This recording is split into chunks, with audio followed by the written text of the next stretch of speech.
My name is Stefan Dorondel. I come from Romania. I have a permanent position at the Institute of Anthropology in Bucharest. And I have a PhD in history and ethnology at the University Lucian Blaga, Sibiu, Romania, and a second PhD in agricultural economics at the Humboldt University, Berlin.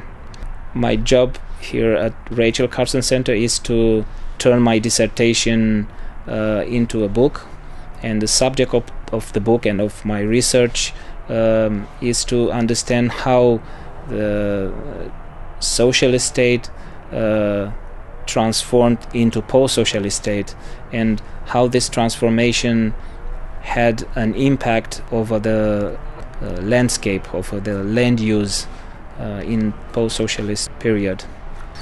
I am an anthropologist, so my methods are the usual methods of any anthropologist. That means I was living for more than 1.5 years with people from the village, and I sleep there, I eat with them, and I drink with them.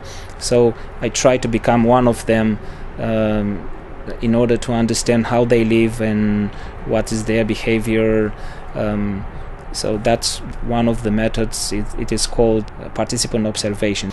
But because of the topic of my research, I also had to engage other methods, like geographical methods. I don't speak about a landscape which is like in a paint, right? It's a very vivid landscape with a lot of people in it, and I'm an anthropologist, so I'm interested in landscapes, but I'm also interested in people living in that landscapes and how people change in the landscape. So the landscape is not changed by itself or naturally. People who change the landscape, and I'm actually interested in these people. So looking at them, I try to understand the transformations of landscape.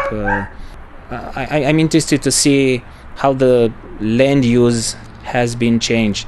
That means what new owners do with their land they got back from the collective farms, and what they do with their forest.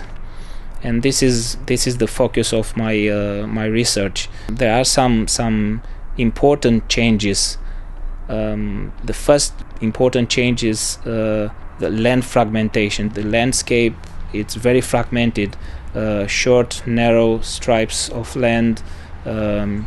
Basically, that's one of the characteristics, and I try to understand why is that. And one of the answers I found is that there's a change in the political economy of Romania. A second aspect of the landscape change in post-socialist times is the extensification of the agriculture. The third story is deforestation. It has important consequences for the biodiversity, and that's very, very sad story.